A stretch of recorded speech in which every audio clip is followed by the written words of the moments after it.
So if there's one thing that's truly consistent in today's retail landscape, it's that customer expectations are higher than they've ever been. When they walk into a retail location, they expect the associates working in that store to have all the answers, to be able to serve them seamlessly and really give them what they're looking for to differentiate that experience from everything else in the marketplace. So what we're going to be talking about now is giving retailers the ability to do just that through technology.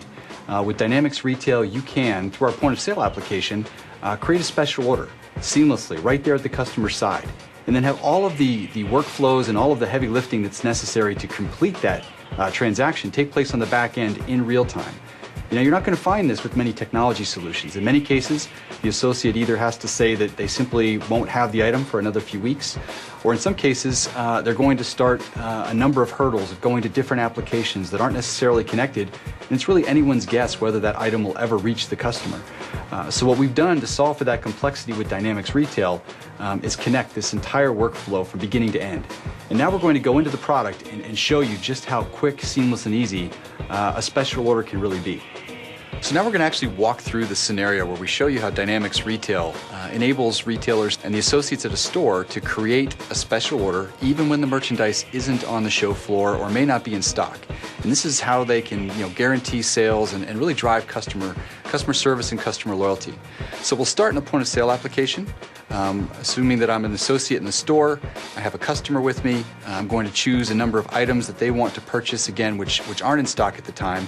I'm going to start with the football hand pump, and then from there I'm going to also choose the football, and I'm going to choose an indoor soccer ball. So now I've created this, it's in the POS, but again, these items aren't in stock, so I have the ability, through this Create Order button, to kick off a number of different workflows that are seamlessly going to go from our store all the way through the organization. So when I click on Create Order, it kicks off a workflow. First thing is we're going to capture this order information, and we start with the customer. So if I do a search, I can find a number of customers who are already in my system. And in this case, this customer is Gregory Weber.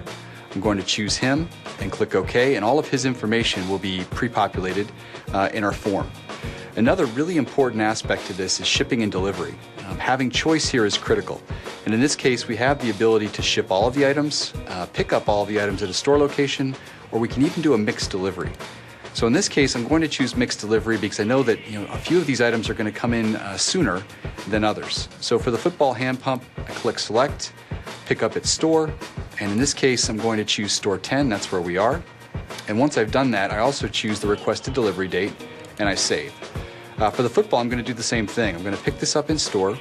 I'm going to go down to store 10 where we are, selected requested delivery date, and click Save. Now for the indoor soccer ball, I know that that's not going to be coming until later. I'm going to be away at the time. So in that case, I'm going to choose to have that shipped to my business. So in this case, I'm going to choose my shipping method, FedEx. I'm going to select that. I'm also going to add my physical address of where I want this shipped to at my business address. And then I'm going to, again, choose the requested delivery date and click Save. So once I've done this, I now have all the shipping information that's been captured. And from there, I can go to an order summary and I can look at all the details, validate this with the customer. If I'm the store associate, I can make sure that everything is accurate before I go ahead and commit this and save this. So I click Save. And now I'm back in the heart of the POS application. I see the different items. I also see a deposit. You can set this parameter within your retail solution to ask for a deposit, in this case 10%, but you can set it for a number of different percentages depending on how you want to run your business. So in this case, I'm going to collect that deposit with cash. I'm going to complete this, and now you can see that the order was created. And again, this is really where the magic happens, because now in real time, all of this information has transferred from the point of sale to my retail headquarters. So if I go to my dashboard here, what you see, if I go to accounts receivable, I can view all of my sales orders. And so all the details here from the transactions that have taken place. Gregory Weber, as you can see, there's a transaction right here. It shows the football hand pump, the leather football, and the indoor soccer ball. So all the items are now committed. Because I did a deposit payment, there's a payment journal that's been generated that's now going to be mapped against that special order. All of that's been addressed as well. And so the system on the back end, from a fulfillment standpoint, from a shipping standpoint, and from a payment standpoint, all of this is in process. Now, if I come in a week later as a customer and I'm going to visit this store, I have a few options. So say that I'm coming in to pick up those items. So we shift back to the store associate. They have an ability through our point of sale application to recall that transaction. So if you go into edit, recall order.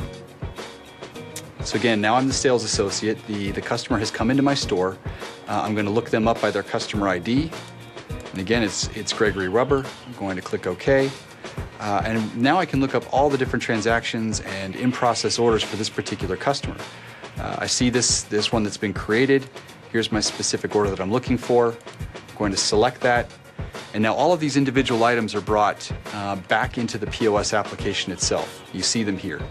These two items I had chosen to pick up in store. I can go to order details, and it gives me a number of different options. Everything from creating a pick list, canceling an order if it's still open. But in this case, I want to go to the pickup. So for these two items, I can choose that I'm going to get them right now. So I would modify the quantity for each. Now for the soccer ball, it's not going to give me that option because I did choose that I was going to have it shipped directly to my business address. So in this case, the two items I'm going to pick up. You see now that I have a balance due for both of those items. I would click on cash, complete that in-store pickup, and now what you'll see is that the operation was completed, and that entire 360-degree workflow is now complete. Still have the item that's going to ship to my business address. But again, many solutions on the marketplace, you're not going to see a special order button in the point of sale application, and you certainly aren't going to see real-time integration of all the different processes that need to happen between the store and the rest of the organization. So very powerful functionality that gives you some real ability to serve your customer better, ensure sales, and drive customer loyalty.